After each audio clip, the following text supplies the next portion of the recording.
Welcome to Brisbane. Travelled there yesterday, about 4.5 hours Perth over here to Brisbane, where it's a bit grey and a little bit wet, but we don't mind that. On Wednesday, the Lions play the Queensland Reds, so I thought this would be a two-parter, my final reflections on the Western Force and what the Wallabies might learn about that. My focus was on the Lions in the video I did from Optus the other night, so I thought I'd speak a little bit about that. Always interesting to consider what Joe Schmidt and co might be learning from it. And then Andy Farrell today announces his team to take on the Reds. We're into that part of the tour where it's kind of travel, team news, game, travel, team news, game for the next few weeks. So that's the plan for this video. Welcome back, appreciate you watching. Welcome to Brisbane. Drop a comment down below, like the video as well, and subscribe. So I thought the Western Force were really good the other day, and not in a patronising sense. When the score ends 54-7 or whatever it is, it seems like you're putting praise on a team that didn't do that well. But speaking to them beforehand, almost off the record, I don't think they particularly expected to win.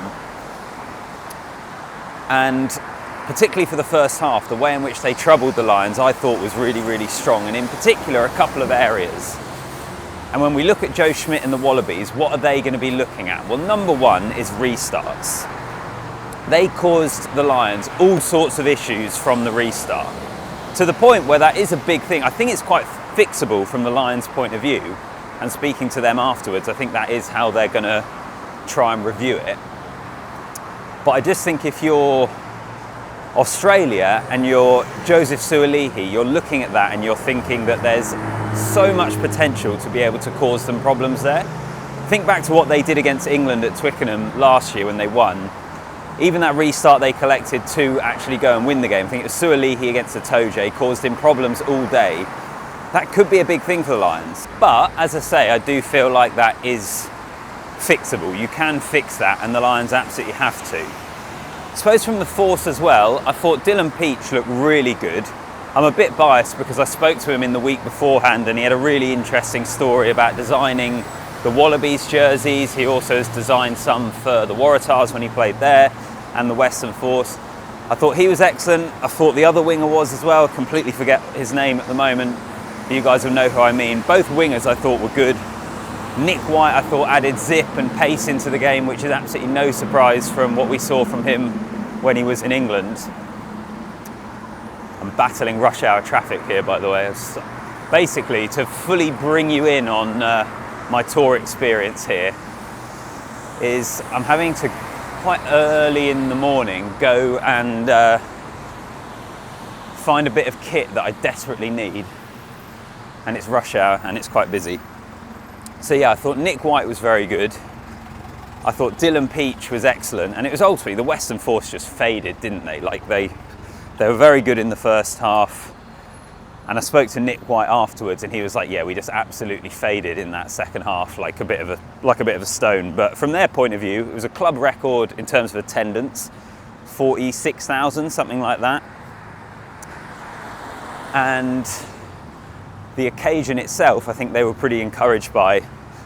I think they'd have enjoyed a few beers on Saturday night, which was pretty well earned. One of the other things from a Wallabies point of view, I think, is also how the Lions are attacking at the moment. I've been really interested in how expansive they're trying to be. And 23 offloads against the Force off the back of the Argentina game where we saw them trying to spread it early. Like they're clearly trying to bring a certain type of attacking game to this, which is quite refreshing in a way, really interesting, and a real contrast to what we saw them do in South Africa 4 years ago, which was a pretty, in terms of the rugby on display, a pretty drab series, wasn't it, in all honesty? But I find it, you would have thought the easiest thing to do as coaches, and maybe this is why I'm not a coach, the easiest thing to do is to just tighten everything up, tactically kick it, be physical, rely on your set piece, kind of strip it back that way. And I'm glad they're not doing that. But I do think Australia could be encouraged by that. Because even though they're not a perfect team, they've got athletes, they've got skills, like their skill level's quite high. I think we saw that against England again, to reference back to that Twickenham game. And maybe we're going to see a really rip-roaring, high-scoring series. let's wait and see. On to today, I'll be heading to the Lions press conference later to get their team news ahead of facing the Reds. There is a growing theory that on this tour, the midweek team is actually going to be closer to the test team. So normally, as you'll all know, the midweek team kind of becomes the side that are helping prepare the test team to take on New Zealand, South Africa, Australia. The theory on this tour is, on paper at least, the Lions' two toughest games are going to be the Brumbies and the Reds, which is here on Wednesday. And what a place to find myself. For those of you that don't know, and I'm guessing many of you won't, this is Ballymore, which is a famous old ground if you've never been here before, which I haven't. The Lions have played here, 1971, lost to, I can't remember what their official name would have been actually, but the Queensland team that they played, first game of the tour, 1971, they lost here. 1975, 1989, the location of the famous Battle of Ballymore, where they had a massive punch up, these two teams. So what an awesome stadium. And this is the Reds base. If you can see the logo behind me there. So this is a new stand, their headquarters, but what a ground. What a historic ground, it's awesome. So I thought I'd have a quick walk along because the Lions have named their team, the Reds have named their team, and I've been in there speaking to Matt Fazler and Les Kiss in their press conference, and the hospitality of the Reds today has been awesome. So the Lions team is out. The big news of the day from the Lions point of view is Tomos Williams is injured and out the tour, which is gutting for him. Just awful, awful news. We see it every Lions tour, don't we? But he has gone home, and Ben White, the Scotland scrum half, has been called up in his place. So what a great moment for Ben White. He's been over in New Zealand, so he's linking up with the team. But geez, you feel for Tomos Williams, don't you? I mean, he had played brilliantly in the first two games. He added real pace and zip off the bench against Argentina. And then he was playing really well against the Western Force, scored his second try, great finish, and tweaked his hamstring, looking to mid to long term, so I don't know when we'll see him again, but he has been replaced. And you do just really, really feel for Tomos Williams there, don't you? Absolutely brutal. Particularly, I think, given the fact that we haven't seen Gibson Park yet. We will see him on Wednesday because he has been named in the team.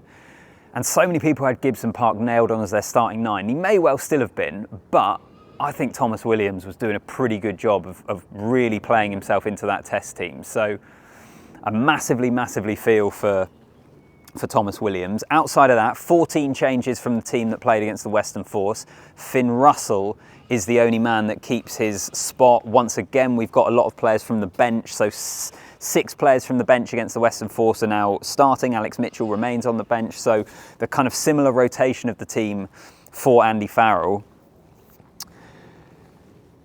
And I guess there's a few interesting areas to talk about. Hugo Keenan is also back. I mentioned Gibson Park, so both of those guys getting an opportunity, which I think is important. James Ryan comes onto the bench and we haven't seen him yet. So we're going to, apart from Blair Kinghorn, who's obviously been with Toulouse and is currently on his way to Australia, we're going to have seen everyone. And Mara Toje is back captaining. Once again, it's a really strong Lions team, as you would always expect it to be. I guess I still feel, if I run through the team, particularly in the back 5 of the scrum, and if we want to look at Atoje there, partnered with Chesham. You've got Curry and Jack Morgan in the back row with Conan. And as I kind of mentioned earlier, I really do feel like we're heading towards possibly a big body second row alongside Mauro. Then is it going to be Curry and Morgan competing for the 7 jersey with Van der Fleer? Maybe Conan as the 8 and a Byrne or a Chesham at 6. Chesham isn't a 6 for this game. And Conan came on at 6 also against the Western Force. So there's a bit of movement there. But I think that the balance of that back 5, what Farrell does there in terms of line out jumping, so many options in that back row, he went for the kind of the 3 7s against Argentina. I do wonder whether we're going to see a different kind of makeup in that area, or quite how he balances it, I suppose, is what I'm trying to say.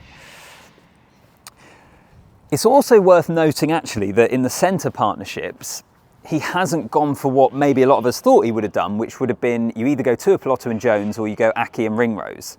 in that you're going Ireland or you're going Scotland. He's continuing to mix them up, which I guess you want to do because you want to see the different combinations. The players are good enough that hopefully you feel that they're going to be able to click together.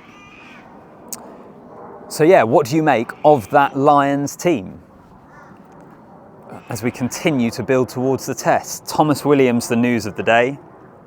I suppose actually it's significant as well. The final thing I'll say is that the fact it is Gibson, Park and Russell, the halfback combination that many people would expect to start the test series, their first go, and they don't have too long. They're going to have to get this thing working, but how are they going to go as a combination? Certainly something to keep an eye on. So let me know in the comments. Drop it down below, like the video, subscribe to the channel if you're enjoying the walk and talks. Andy Farrell has named his team for the Reds. Tomos Williams is out the tour. And what a place. Battle of Ballymore, historic. If you like your rugby and you like your rugby history, this place is pretty awesome. So yeah, let me know. Hope you've enjoyed the video, a few different things today, and I will see you in the next one.